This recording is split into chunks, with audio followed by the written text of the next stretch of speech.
परमपिता परमात्मा और उनकी सभी पवित्र आत्माओं को नमस्कार। गुरु साहिब आत्मा को धैर्य बंधाते हुए कहते हैं कि मन, माया और काल के जाल से सचेत होने की आवश्यकता है, घबराने की नहीं।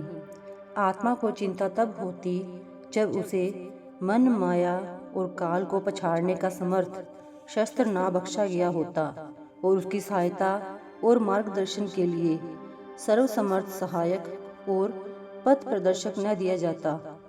आत्मा खुद अपूर्व शक्तियों का भंडार है और उसे परमात्मा के नाम का अचूक शस्त्र सौंपा गया है। संत सतगुरु उसे इस शस्त्र का प्रयोग सिखाने के लिए और युद्ध भूमि में पग पग पर उसकी सहायता और नेतृत्व करने के लिए तैयार हैं। आत्मा को चाहिए कि ज्ञानवान और बुद्धिमान होकर और पूरे विश्वास के साथ शब्द और सतगुरु का सहारा लेकर अपने निज धाम पहुंच जाए और जिस परम आनंद की वह अधिकारी थी उसकी वारिस और मालिक बन जाए। आत्मा के परमात्मा से संबंध के बारे में कबीर साहिब कहते हैं कि आत्मा परमात्मा का अंश है। यह परमात्मा की ही तरह अविनाशी, चेतन और आनंद स्वरूप है, पर माया के जाल में तोते और बंदर की तरह खुद ही फंसकर दुख भोग रही है।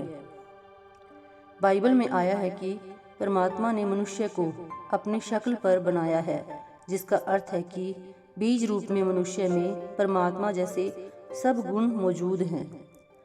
आत्मा उस पूर्ण अद्वैत और अमर आनंद के अविनाशी धाम से आई है, जहाँ ऊंच नीच, चिंता, संशय, परिवर्तन और जन्म मरण के दुखों और कलेशों की पहुँच नहीं है।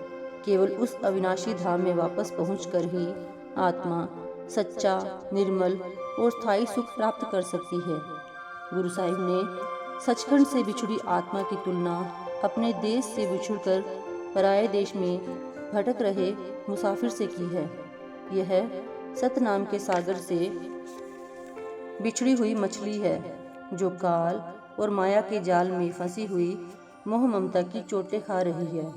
इस संसार रूपी भ्रम जाल से मुक्त होकर अपने अमर अनादि परम धाम वापस पहुंच जाने में ही इसका कल्याण है।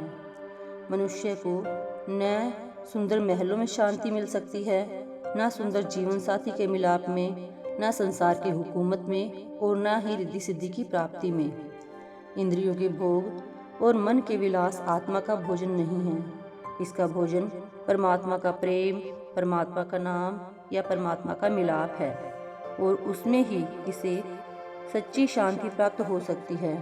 गुरु साहिब आत्मा को उपदेश देते हैं कि तू उस हंस के समान है जिसे निज धाम रूपी मान सरोवर के पवित्र मोती चुभ कर ही शांति प्राप्त हो सकती है। तुझे चाहिए कि आलस्य छोड़कर उस परम सत्य से जुड़ने का यत्न कर, ताकि तू अविनाशी आनंद का अधिकारी बन जाए। परमात्मा रूपी कर्ता ने संसार रूपी बाड़ी में स्थान स्थान पर माया के विष भरे तालाबों के साथ ही नाम का अमृत भरा सरोवर भी रचा है। उस कर्ता पुरुष अर्थात परमात्मा रूपी माली ने संसार रूपी बगीचे में माया के विषैले फल भी उत्पन्न किए हैं और नाम रूपी अमृत फल भी। जो प्राणी संत सतगुरु की शरण प्राप्त करके नाम रूपी अमृत का सेवन करते हैं, वे सहज ही माया के जहरीले भव सागर से तर जाते हैं। वे सदा के लिए आवागमन के दुखदायी बंधन तोड़ देते हैं और निज घर पहुंचकर वहां के सहज सुख के अधिकारी बन जाते हैं। Thank you.